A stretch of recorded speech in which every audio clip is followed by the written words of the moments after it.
A partir de agora começa mais uma edição do Igualdade no Ar. Eu sou Josué Leandro, apresentador deste programa, que tem por objetivo propagar todas as questões relativas à inclusão social do cidadão com deficiência no estado de Santa Catarina. Programa Igualdade no Ar. Neste espaço, todos são iguais. O nosso tema de hoje é sobre o livro acessível para as pessoas com deficiência visual. Segundo dados do IBGE, censo de 2010, existem aproximadamente 35 milhões de pessoas com deficiência visual no Brasil. Eu tenho como entrevistado, para tratar a respeito deste tema, o Marcelo Loff.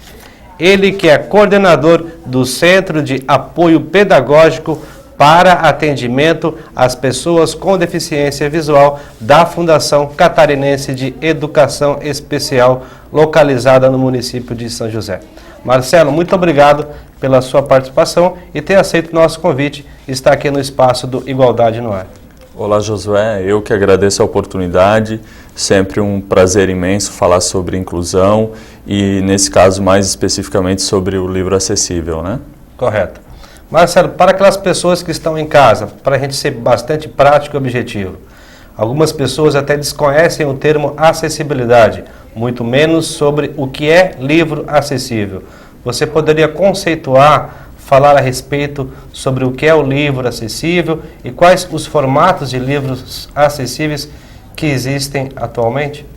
Bom, eu acho que a gente, antes de tudo, precisa fazer um pequeno resgate.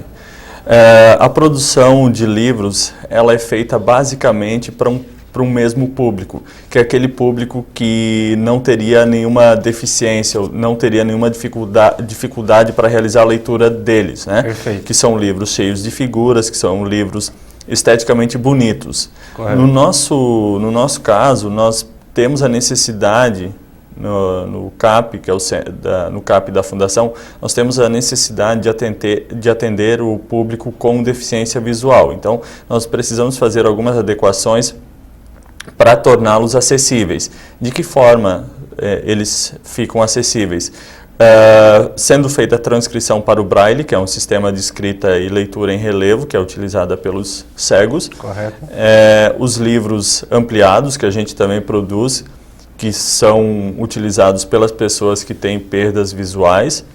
E agora, uma tendência que vem tomando corpo aí no mercado de livros acessíveis, que são os no formato digital, que nós trabalhamos com um projeto do MEC, que é o projeto MEC Daisy. Correto. Ultimamente ele tem tomado muito corpo essa nova modalidade de livros acessíveis, Certo. que na verdade esse formato ele tem um conceito de acessibilidade universal.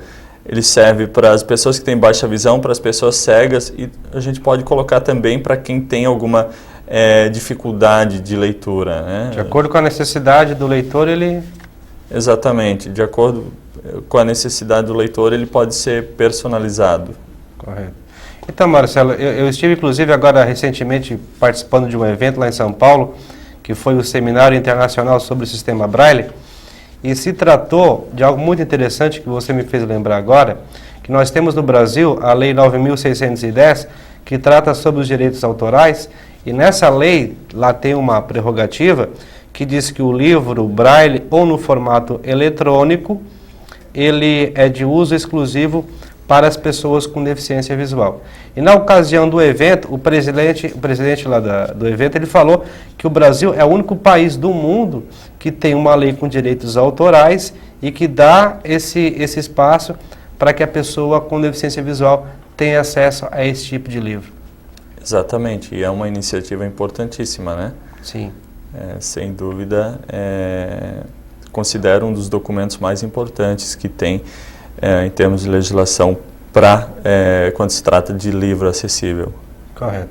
Agora, se tratando a respeito de produção Braille, vocês têm uma estrutura lá dentro da Fundação, ou seja, impressoras que produzem materiais em Braille, ou seja, livros em Braille, E essa distribuição ela é feita de que forma? Como que é essa produção?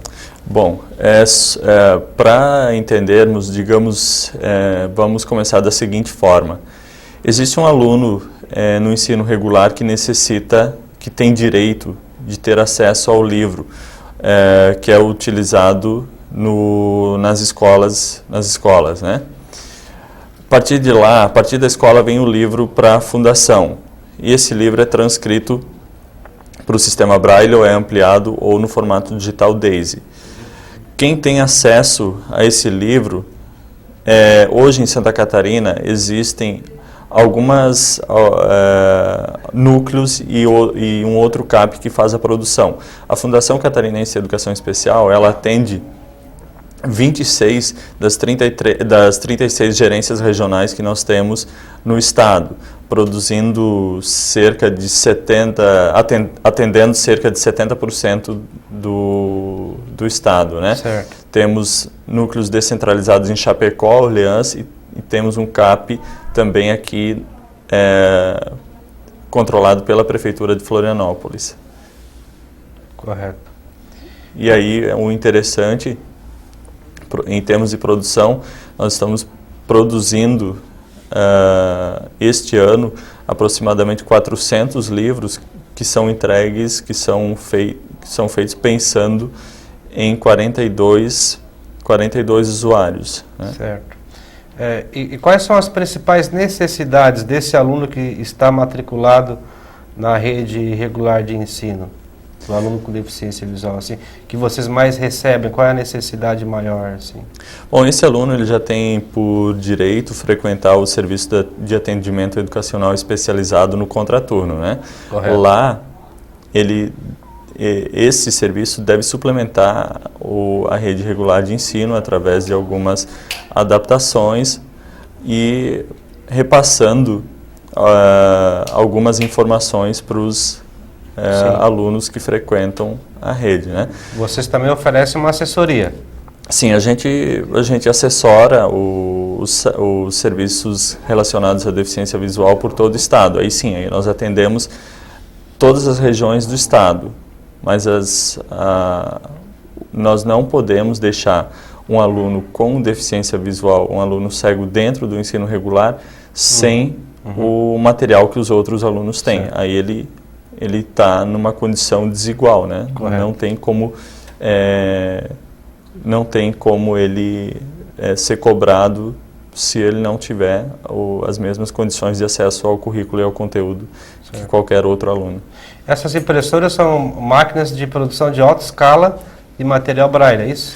Hoje a gente trabalha, Josué, com 4 impressoras do modelo Express. Certo. São impressoras importadas, elas vêm dos Estados Unidos, né? Correto. Só para ter uma ideia do valor, cada impressora dessa custa em torno de R$75 mil. Sim. Mas supre completamente as nossas necessidades. Todas importadas? Todas as impressoras. No Brasil não tem fabricação, né? Tipo. Essas impressoras que a gente usa, não. Certo. Elas têm para nós a melhor funcionalidade, né? Elas são rápidas, pouco custo com manutenção. Sim.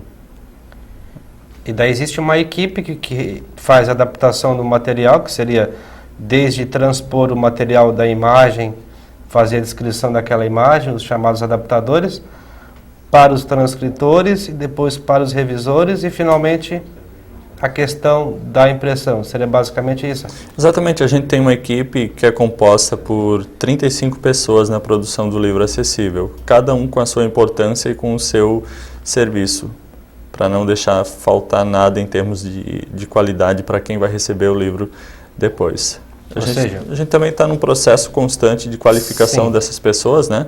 A gente Exato. Tem que, de todas as formas, tentar uma atualização que é importantíssimo. Então, isso que eu iria te perguntar agora, que é muito interessante, que eu acho muito importante, é que o Braille, apesar dele ser um sistema bastante antigo, o Louis Braille inventou ele no ano de 1825, chegou no Brasil em 1852, as primeiras máquinas chegaram no Brasil no início da década, do século XIX, em 1905, pelo Instituto Benjamin Constant no Rio de Janeiro, e depois e que foi tendo aquele processo de expansão pelo país inteiro, em termos de educação de cegos.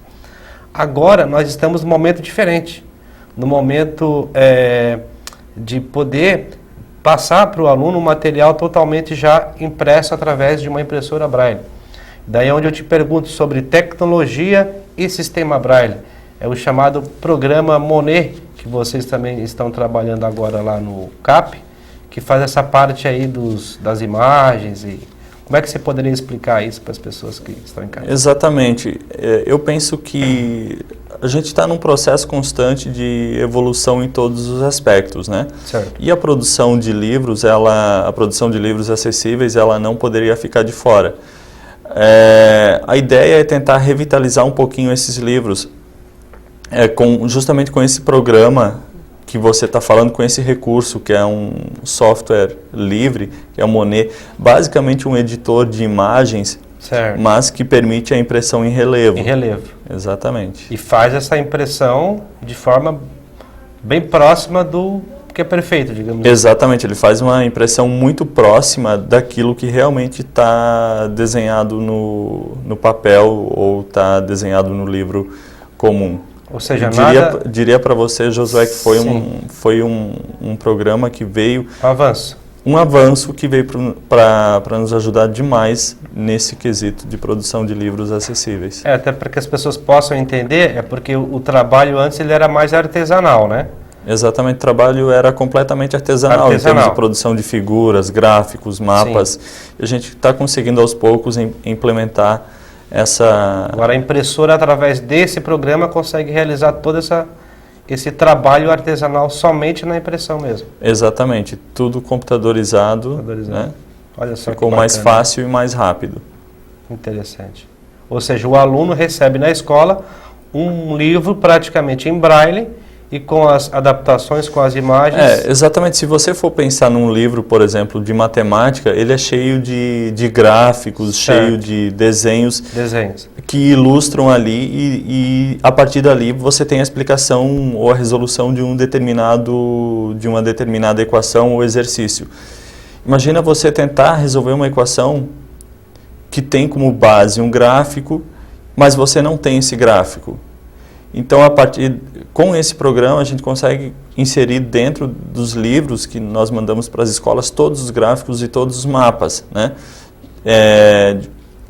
Tornou o serviço muito mais rápido. Esses gráficos que eram feitos antes, o que se levava uma semana, por exemplo, para fazer, a gente está fazendo em uma tarde. Então, agilizou bastante o trabalho.